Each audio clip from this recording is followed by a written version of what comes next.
earlier this week. It's very clear now that even the British establishment is willing to admit what we've known all along, that in 2003 Tony Blair entered war in Iraq and brought the British government, the British military into war under false pretense. Under false pretense.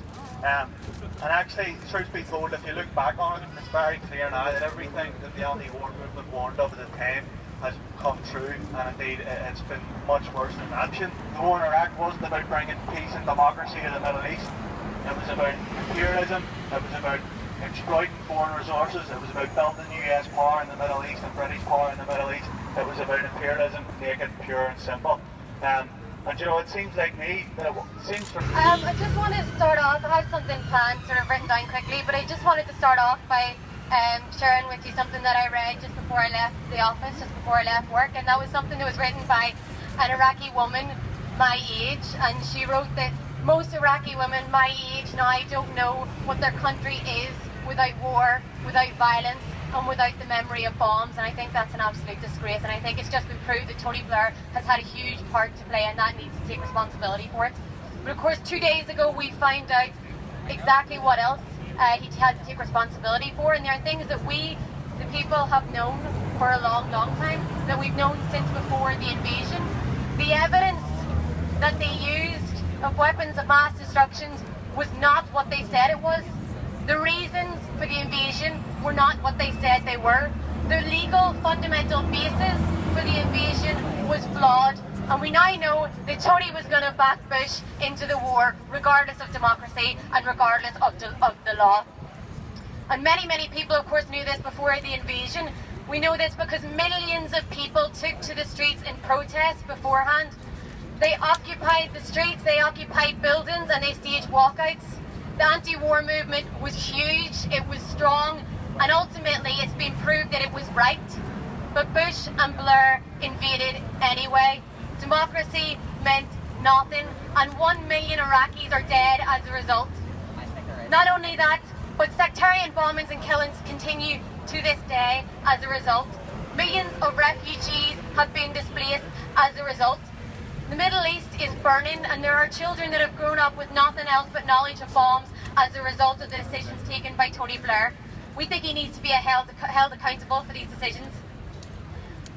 Without that anti-war movement, we would never have the Chilcot report, but let's be honest, the report doesn't go nearly far enough. It doesn't call him out for what he is, which is a warmonger. It doesn't say exactly what he did, which is he lied. He lied so that he could invade, so that he could occupy, and he forced bloodshed, terror and horror on millions of innocent Iraqis.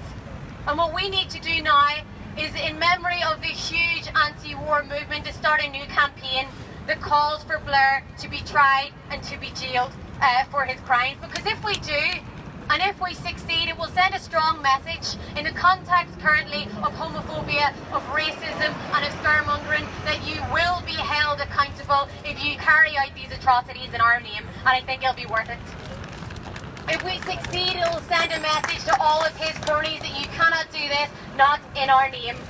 When people stand together in such... for inviting me, and thank you very much for everybody here to come to support, the Iraqi people. We've been here now 13 years ago. We came here and everybody, there are millions of people marched all over the world saying no to this war. But Tony Blair and Bush decided to go to the war.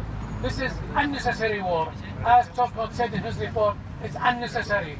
For me, this is a state terrorism. I don't distinguish between terrorism and state terrorism. Actually, state terrorism is worse because they use the state resources to attack another country, and millions of people are actually killed in Iraq. Some of them killed directly, and some of them killed indirectly. If I give you an example, my father in 2004, he was sick. My brother couldn't take him to the hospital because there is a curfew, so he died in the house. He just needs a simple medicine, so that casualty does not count. So lots of people, innocent people. And now, Tony Blair wants to get rid of Saddam Hussein because he was a dictator. Well, look at now what we have in Iraq. We have the most corrupt government anywhere in history. If you read how much the MPs paid for themselves, you don't believe it. They got paid $1,000 a minute. $1,000 a minute for the work. They don't do anything. So they are stealing the country. They're dividing the money from the oil between themselves, and they leave the poor Iraqis with no education, no hospital. Since 2013, not a single hospital was built. Not a single school was built. Not a single road was paved. So where is this all money going to?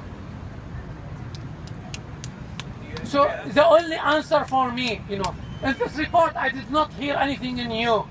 Even to put now Tony Blair, he's supposed to apologize for this. But what can I do with his apology? Third of Iraq now under ISIS control. And the 2/3 of Iraq under the other militia control, backed by the Iranians. And they are worse than each other. We don't have a country anymore. We don't have a state anymore. It's completely dismantled by Blair. And it's the only small conciliation for the Iraqi people is to see Blair behind the bars. Thank you very much for your support. We need legal proceedings, we need action, because Blair lied. Millions of people died, and we need to lock him up. Thank you.